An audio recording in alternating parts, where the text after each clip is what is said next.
today I would like to on Thursdays, and this might be one that we have to play it by ear to see what people want or what they like.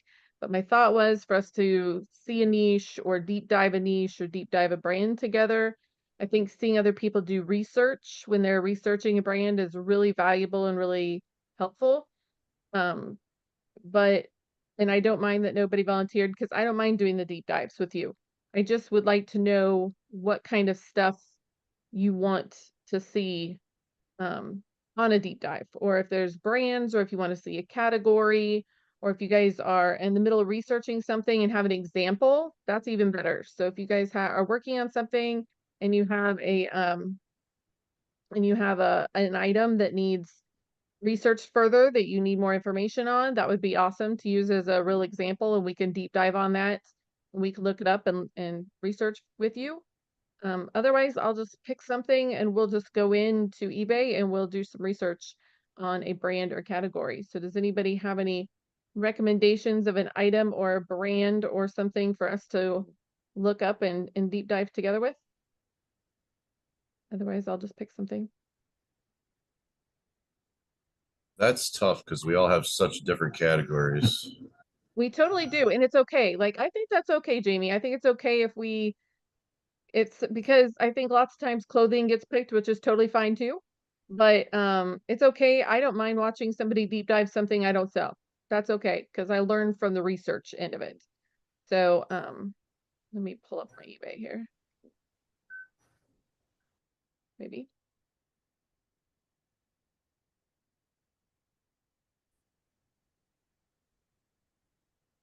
How about wind turbines? On eBay.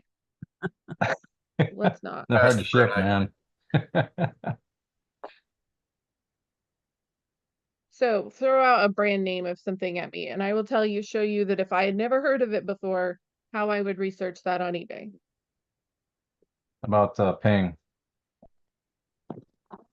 What's that? Ping. How about cat sweaters?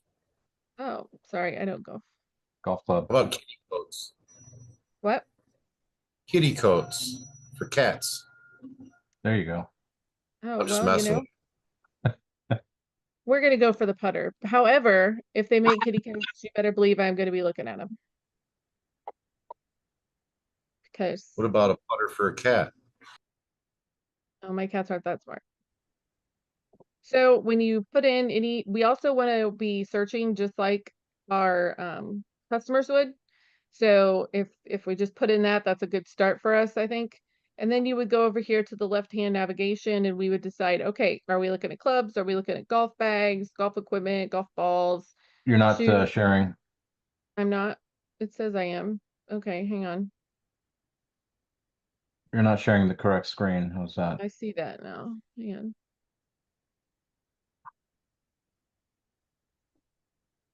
on. My computer's not excited this morning. We'll try again here.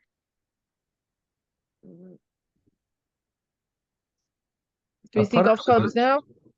There you go. Perfect. Thank you. All right. So we want to search just like we would for a customer. And then the left hand over here, that's where our options are. So let's just choose golf clubs. And then here it kind of will help us say, hey, do you want to narrow it down? But when I'm researching, if I am not looking for a specific item, I will just kind of leave it kind of wide open to just see what we have to work with if we're just researching it. But if I'm researching it because I want to get into golf clubs and I haven't ever bought one before and I want to see if this is something I'm interested in, I'm going to leave it really broad. Go down here and I'm going to go down to solds and check that. And then let's see, okay. Sometimes when you research a certain brand or a certain item, you're going to see a real like, okay, wow, they all go for about 30 bucks, or they all go through, for about the same amount. But most of them are going to have standout items or standout brands, or there's going to be something a little different about some that bring more money. So the first thing I usually end up doing is hit space minus lot to take the lots out, because of course you're going to get, higher prices on the lots usually. So you can search by ended recently right here. We can search by condition. We can search by highest price, newly listed, shipping plus, the cost. And so lots of times if I'm just researching a brand, I like to see, hey, I want to see what the really great stuff is. I want to see what the standout ones are. So obviously there's some good ones. Have you ever had any of these really good ones, Larry? There's one brand in particular, or one model, that I'm sure you will find in the course of doing this. If I can tell you, but you should be able to find it fairly quick. I find this kind of amazing that there's $1,000 golf clubs. This one's not even vintage. I would get rid of new, because Okay. chances are we're not going to run into a whole lot of new. You're correct. We still have some expensive ones.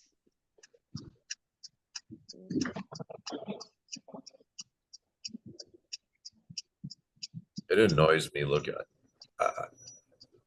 why do you do the column? Why don't you do the grid? You can see more at a time. Because I've always done the column.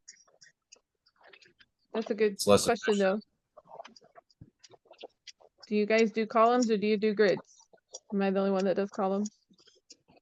I do columns. Columns. Yeah, I always Columns. do. You guys are wasting your life. All this time on this column. I feel like You could I don't know. I like it. 12 ads right now, and you can only see 3. Well, it works for me, Jamie. You can live Just the 'cause you it can works. live you can live the other life. Just because it works doesn't mean it's efficient. Well, it's what I'm used to. So if I do the other way, I'll be all clunky. Have you ran across the good one yet, Larry? The particular model is called, if you include the word Scotty. Is that a term a customer would put in? Yes, Scotty Pippen, not Pippen, Scotty Cameron. Yep. Wow. That's a big one for golf. The name. Yeah, I've found 2 of them in the wild, and You have. it definitely makes my day when I pick them up for $3. I'll bet. Wow. Let's just look at one. So like if I'm going to go in and I'm going to say, wow, like let's look at that one. We noticed that the Scotty Cameron one is bringing good money and it's a popular brand apparently. And I would go in there and I would look and see, okay, the ones that are selling for all this money, are they in perfect condition? And you know what? It doesn't look like they are necessarily. I mean, they've got a little bit of wear. Or do they have amazing pictures? Is it their title? Is it their price? What is it? So that I know, can I get mine to sell for that much? My And mistake on that. It's yeah. Titleist, not Ping. Hey, Larry, these- you just gave me a great idea for your YouTube channel. What's You that? could do Larry in the wild when you're out sourcing. That's been done, man. I'll tell you. I mean, 80% of the YouTube videos I see for resellers are just, out hunting. But I would love for you to do that and share it with us. If you didn't want to do it all the time, you could still do one and, like that would make some good comedy video, you sitting outside an estate sale at, 3 a.m. and It Yeah. would be even better if you pretended like you had dementia the whole time. no, it wouldn't. Sick, Jamie. Where do you get this stuff, Jamie? This pops up in my head, man. Yeah. Like snap pops. Boy. Well, and God bless your wife, man. Wow. Have you sold any of the $6,000 ones, Larry? No, both of the ones I sold went for around $300, and both of them I got for one. I think I got for $5. The other one I got for $3. And one of them was in pretty good shape. The other one was not. But anyway, that's a particular golfer that signed up with Titleist, and apparently he's a really good putter, and they that's their very high end model. They also make Scotty Cameron polos that if you see those, they go for really good money too. Pretty much anything Scotty Cameron in Yeah. the golf world goes for good money. Even just like the putter head covers, if you don't see the putter, but you see the head cover, Mhm. those can go for $40 or $50 just for the head cover. So if I was asking you guys, anybody, and you signed up and said, hey, I'm going to do this niche and I'm going to do golf clubs. And so it would look similar to this, but then you might want to tell us, okay, this is what a pro of selling golf clubs is. You might tell me that you can find it lots of places. You might tell me, what else might you tell me, Larry, if I was like, you were doing your niche and what's great about selling golf clubs? What I I don't understand the question. Could you restate So it? like a pro of having that if this was your niche. Oh, So I like see. what's, availability or Yeah, so some of the things that I've learned, and take this all with a grain of salt because I'm no expert. I learned about the Scotty Cameron by doing what you're doing right here. Right. I just went in and I said putter, golf putter, and I sorted by price, descending. And I scanned probably 30, I don't know, 10, 20 sheets, and I noticed Scotty Cameron kept popping up. I also noticed Titleist. I did the same thing for golf clubs to find the brands. I also used artificial intelligence to ask it, what are the 3 best brands for golf clubs? And sure enough, anyway, with 20 minutes of research, I zeroed in on Scotty Cameron being a putter that you want, and I also zeroed in on Ping, Titleist, and um, damn, what's the other brand? 3 brands that are really good golf clubs. In general, I stay away from anything that is not in that short list, just because there's a lot of this stuff out there and it doesn't bring in good money. So some of the other things you're looking for is obviously condition. When they're really beat up, expect beat up prices. One of the things as a niche for thing to know about these things is generally the bottoms will get scratched up early. The faces where that hits the ball, you want to avoid any sort of golf equipment that has a gash or a big ding that impacts the front or that hits the ball. You can file them out, but it's extra work. The other thing that's less of an issue is the grip itself. It's rubber, they decay. And so I don't know, probably 2 or 3 times now I've gotten real excited about a $75 set of golf clubs, and all of the grips were rotted. Right, they get that real sticky, and it comes off on your hands kind of problem. So they're not hard to replace, but they do take time. And I've replaced tons of them now. But another thing is if they have the cover, that's great. It's not mandatory, but a lot of times the cover will be rotted or flaking because they tend to use cheaper. They don't use leather. It's more of a pleather kind of stuff, and so the covers flake a little bit. and what's some of the So cons of selling those? I'm sorry, Suzanne. it was Go ahead. me, Nadine. Oh, Nadine, I sorry. had don't a have question for Larry on that. So I think what you're saying is if there's like dings or gashes on the face, it's a hard pass. But if the rubber handle part is sticky, it's still worth picking up because it's easy to replace. From a high level, I would say yes. The scratch on the face, if it were a $10 or $20 iron or club, yeah, I'd probably pass on it. But if it was just one piece of a set and you can get the set for $50 and the set is worth $300, you can always buy a replacement piece for it. Or if you're like me, you can spend 20 minutes and make that defect go away. But you have to consider the cost of your time in Right. there to kind of make that call. Okay, But makes sense. I always use the rotted rubber as an excuse to poo-poo the price, and it's like, oh man, no way. Look at this, and the guy grabs it and it sticks to his hand. It's like, oh, okay, yeah, $3. And I know that in my shop here, I take a razor blade tool to it and I scrape, scrape, scrape, and 5 minutes later I got it replaced for a $7 part. Okay, that's very valuable. That's a very valuable negotiating tip. Thank you. Yeah. And even on a single club, I think it's all gonna boil down to just like any other flaw on any other item that we look at. If you pick up $1,000 putter and it's got a gash on the face, I'm still buying it. Yeah. You know, that's the bottom line. Mhm. Yeah, because somebody else may even buy it. You could sell it as is with the gash. And you know, if it's $1,000 putter and it's got a nasty gash, it'll go for $100. Because somebody knows how to repair it. Devin, did you have a question? Yeah, I was going to ask Larry and Nadine kind of asked all together. So you do not regroove into your face at all? No, I could. There's a do you do that? No, but here's just crazy. So I've played on my whole life, but yet anytime I go into any kind of store, I have yet to find a golf club that was worth ever picking up. And I'm talking about like they're old, they're like 40, 50 years old, they're absolutely useless.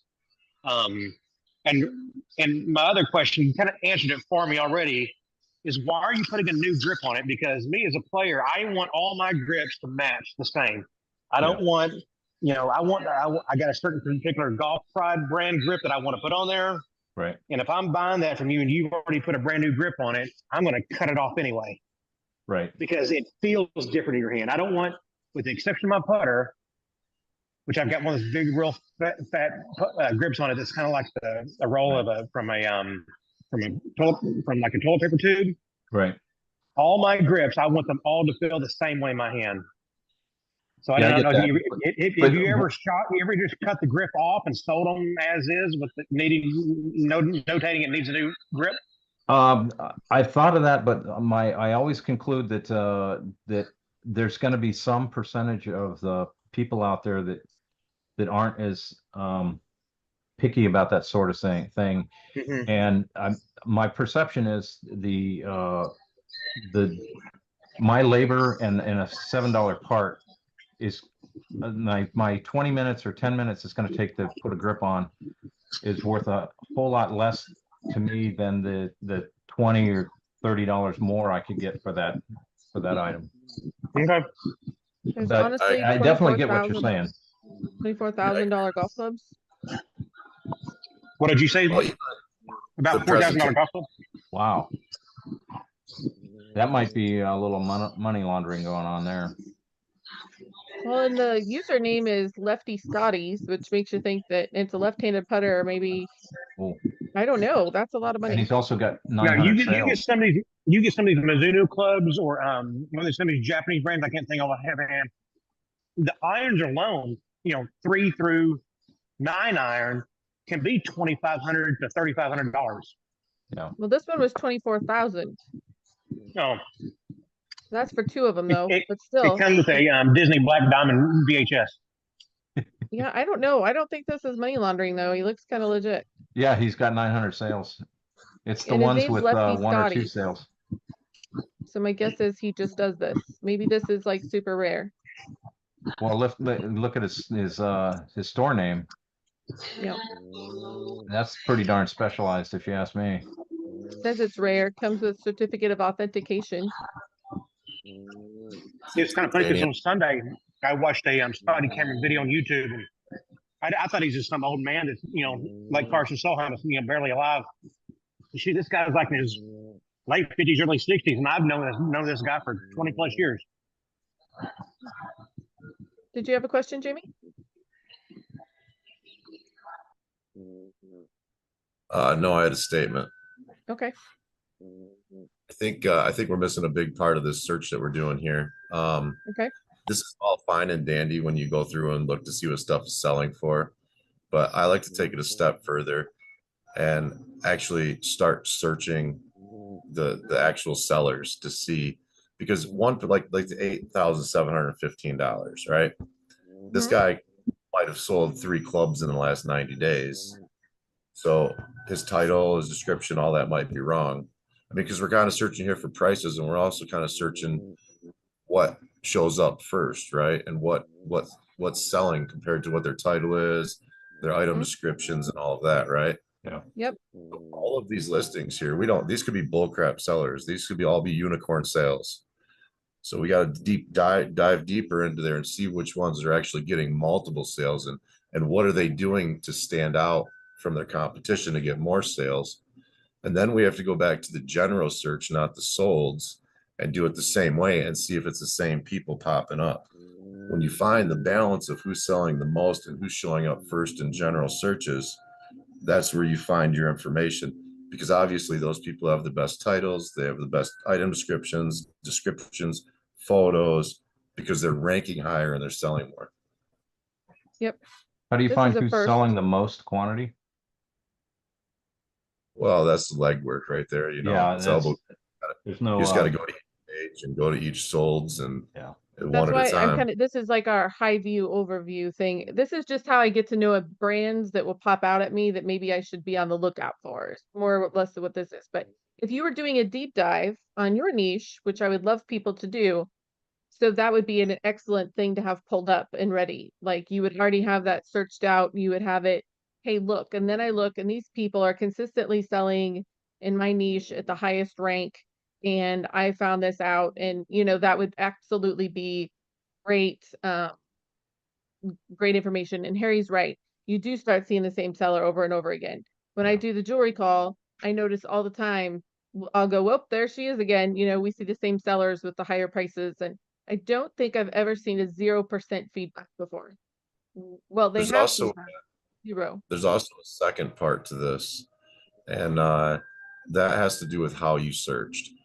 I'm sure there are like very niche golf club sellers that only sell Scotty, Cameron, maybe, but I highly doubt it that they're, so I have we're golf searching, club in. like this could be like a specific quick search just to find out like base pricing for your item.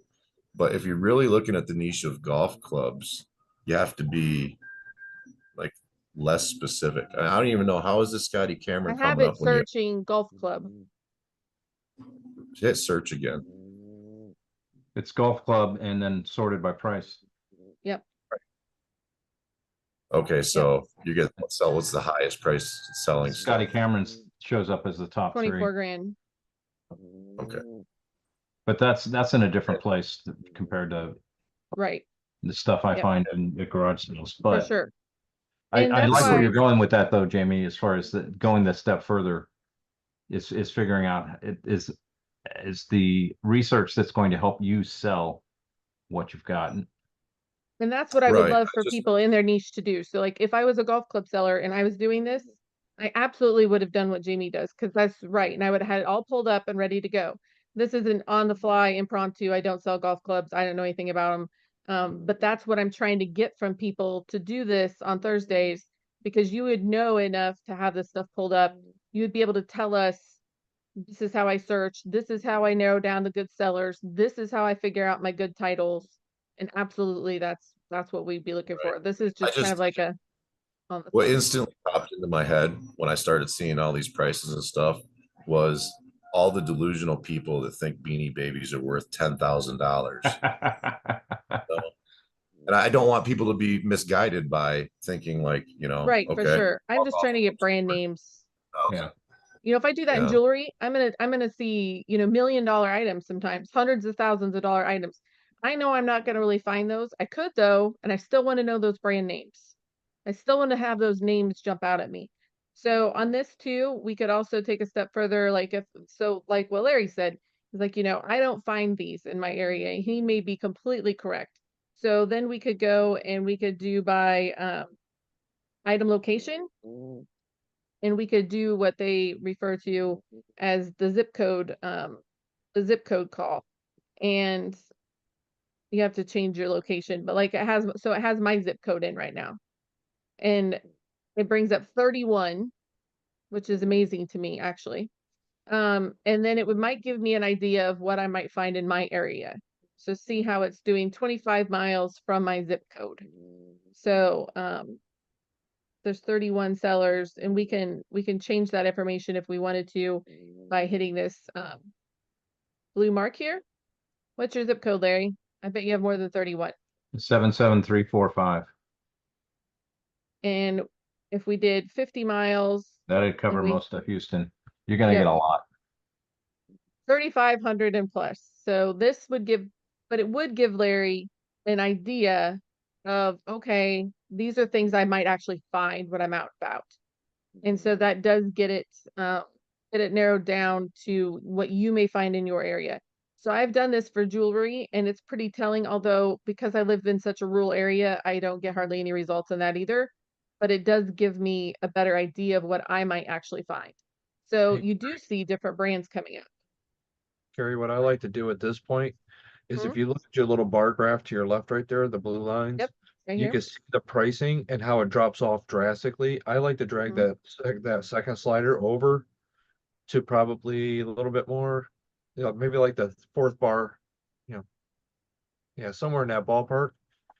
And that's going to be the vast majority of what's in that, right? That it's in that area. That's Mhm. the price range. And this is going to give you a better idea of what you're probably most likely to find.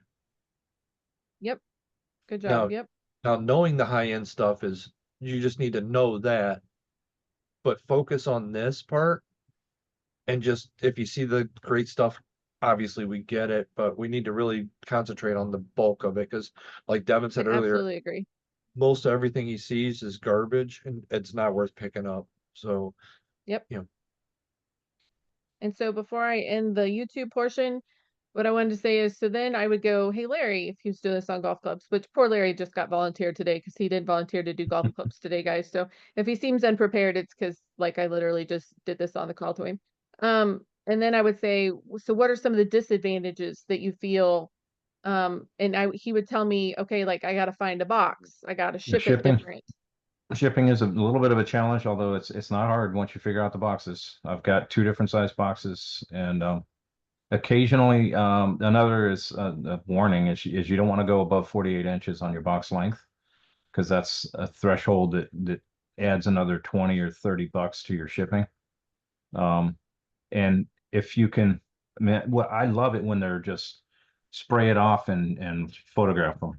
The ones that need maintenance or that need to be polished, um, you're looking at a half an hour per set. But if it's a $200 set, okay, so half hour is not hard spent. Um, one the easiest is you take them, you photograph them. Next to that is you take them, you clean them with Windex or some sort of cleaner, and you photograph them. Beyond that is polish, and what I'll do there is I've got a bench grinder with polishing wheels on it, and I'll just polish the bottoms or polish all of the head, and that'll take maybe 45 seconds to a minute per head, and that will add that's a very well spent 15 minutes.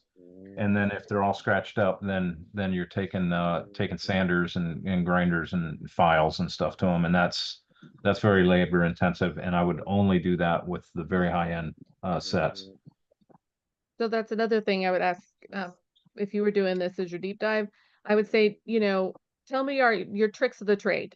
If you have a special way you figured out how to clean your item, because there's other people out there that are selling the items that we are talking about, Yeah. and they may, tell me your tricks of the trade. Tell me how you price things yourself in your store for that item. You kind of get what I'm going with this with I would like somebody, even if you just learned an item, you don't have to be an expert. It doesn't have to be your niche. It can just be like, hey, I did a bunch of research on this. It was really interesting. This is how I researched it. This is how I decided to list it. This is some of the things I found out about it. And just share with us on that way. It doesn't have to be a huge in-depth thing. So because if I watch Larry do his research or I watch Jamie how he did his, it's gonna be totally different. And that's how we learn those little bitty things that maybe somebody didn't know. Maybe somebody didn't realize about that graph, like what Russell said. Maybe somebody didn't realize that was even there.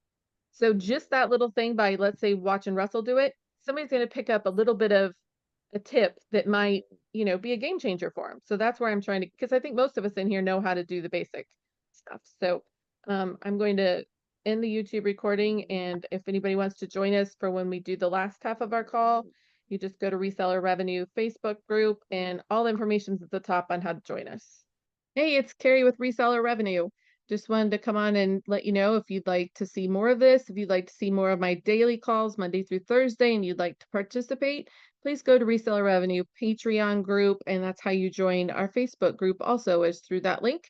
And you can join our morning calls, which we meet every day, Monday through Thursday at 9 a.m. Central Time. And then we have other calls afterwards, like we have shoe call, a clothing call. We have a bunch of different kinds of calls. Also, the jewelry call that I do with Finds of Yesterday is on Tuesday mornings following the morning call. And also, you can get information on how to get personalized one-on-one coaching for an additional fee. From me, we'll review your store. We'll go through different ways you can improve your listings. So I'd love to have you. Please check out Reseller Revenue on Patreon.